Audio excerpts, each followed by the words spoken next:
Thank you, Mr. Speaker. I'm rising tonight at adjournment proceedings, and the hour is late.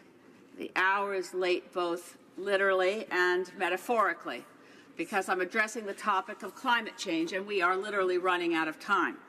I raised this question in question period on March 5th.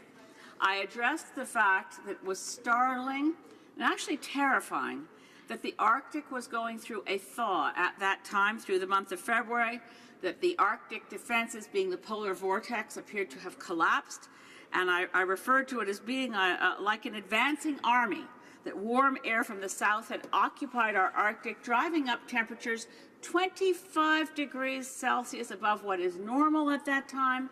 And of course, throughout the winter months, no sun reaches the Arctic. It is a 24-hour darkness. So what was occurring, that we should have a thaw in our Arctic at that time, is actually a signal that what we're doing to our climate is beyond what we are experiencing in the south, where we see extreme weather events. We're actually tampering with the ability of this planet to support life. After that question was put in question period, we had more disturbing warnings that the Gulf Stream has slowed to its lowest point since measurements began. Gulf Stream is slowing because as the Arctic ice melts, it goes in through the currents and reaches the Atlantic Ocean areas where the Gulf Stream is moving, but it depresses the Gulf Stream because it's fresh water, and it floats on top and presses down on the Gulf Stream and weakens it. We've also had worrying evidence that the Greenland ice sheet and the Western Antarctic ice sheet are weakening, and they sit on, both of them are on land. If either of those dislodges into the ocean, that unlike the melt from the ice that floats on water that I just mentioned, this would cause acute sea level rise. Either one of those events would result in 8-meter sea level rise. So I submit to you, Mr. Speaker, and when I submitted to the Honourable Minister of the Environment, I put the question to the Prime Minister, the Minister of Environment responded, is that we are in a climate emergency, but we're acting as though it's a political promise that can be handled incrementally. It's not the current Prime Minister's fault that he took office at the point that procrastination is no longer viable. Incremental change will not ensure our children have a livable world. And so, Mr. Speaker, I put to you there's been a lot of work done. The Minister of Environment that day, by the way, March 5th, said, quote unquote, we are all in on climate change. And I submit that although the intentions are better from this government, there's no sign that they're all in. If we were serious, we would recognize that the current target left over from the Harper administration does not meet our Paris target. It's not even close. It would not, and as things now stand, we're not on track to meet the weaker Harper target. If we were all in on climate change, it would look like this. We'd look at the carbon budget, realize there's only so much more CO2 we can put in the atmosphere, work globally to get every country on Earth to increase ambition and put in place a tougher target. For Canada, we would do more than carbon pricing. That's just the first step. We'd eliminate subsidies to fossil fuels. We certainly wouldn't buy a pipeline. We would divest our investments from fossil fuels in the Canadian pension plan.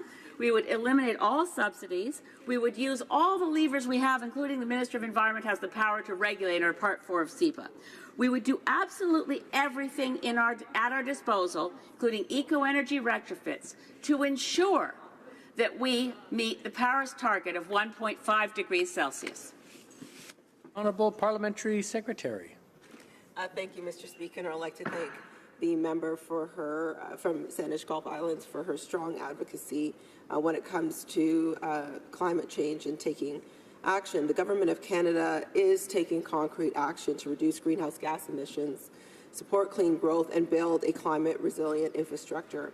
In addition to being one of the first countries to sign and ratify the Paris Agreement, Canada is also following through on its Paris commitments by implementing a national plan to reduce its GHG emissions by 30% below 2005 levels by 2030 and build resilience in the impacts of climate change.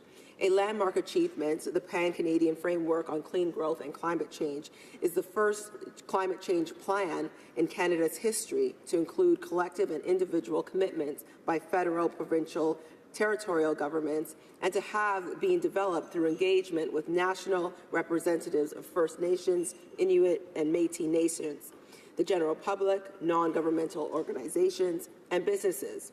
The Pan-Canadian Framework includes more than 50 concrete measures to reduce carbon pollution, build resilience to impacts of climate change, foster clean technology solutions, and create good jobs that contribute to a strong economy. This includes putting a price on carbon. To support implementation of the Pan-Canadian Framework, the Government of Canada has announced historic investments including the Low Carbon Economy Fund and Investing in Canada Plan, which supports projects aimed at reducing GHG emissions and generating clean growth. By investing billions of dollars in green infrastructure and public transit, including smart grids, energy-efficient buildings, and electric vehicle infrastructure, the federal government aims to help mainstream innovative clean technologies.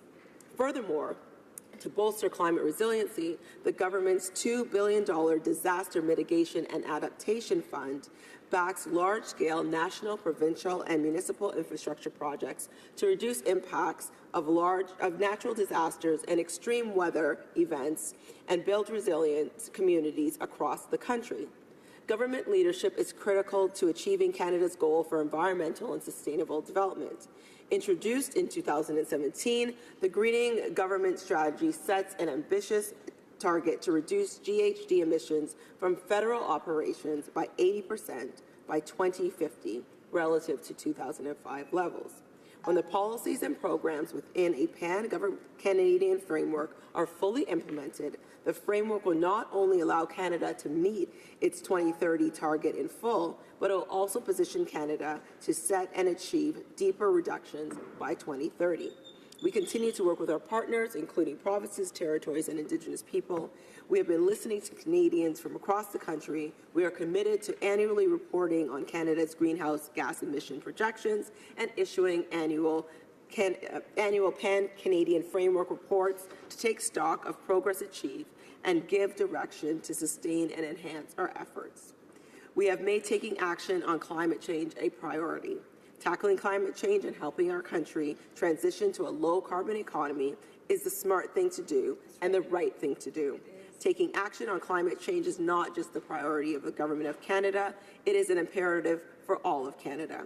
Our significant achievements since 2015 demonstrate that we are serious not only about developing a real plan to reduce our emissions, but turning that plan into action and results. As for the Arctic, we are working with all other departments and provinces and territories, Indigenous peoples and Northerners to co-develop an Arctic policy framework which recognizes and reprioritizes federal activities in the Arctic. This framework is intended to increase partnerships and collaboration with federal government, Indigenous people. Honourable Member for Saanich Gulf Islands. Thank you, Mr. Speaker. Thank my honourable colleague, the Parliamentary Secretary for International Development. Here's the problem. There is no climate plan from this government. There's a climate wish list. There is a Pan-Canadian framework, but it is a compilation of what other provinces and territories plan to do without federal leadership. Other than the carbon pricing scheme and the promise not yet delivered to eliminate subsidies, the federal government isn't using the levers it has at its disposal. The target that my honourable colleague mentioned is the one left over from Harper, and I repeat, it will be too little too late. The year 2030 is too far out there for us to guarantee our children a livable world. I recommend that the government look at the 2017 report called 3 Years to Safeguard Our Planet. It was signed by over 100 climate experts led by Christiana Figueres. It's very clear. We can't let it go past 2020 before we turn the corner, before we bring greenhouse emissions down. We have to do it quickly, or the chance to hit 1.5 degrees and hold it there will be foregone, foreclosed, and our children will have an unlivable world. The Honourable Parliamentary Secretary. Thank you, Mr. Speaker. The Pan-Canadian Framework commits to ongoing monitoring and reporting of results to ensure that policies are effective, to take stock of progress achieved, and to inform Canadians of the future national actions in accordance with the Paris Agreement. This includes annual reporting to the Prime Minister of Canada and to provincial and territorial premiers, external assessments and advice by experts, meaningful engagement with Indigenous peoples, and review of carbon pricing approaches in 2020 and 2022.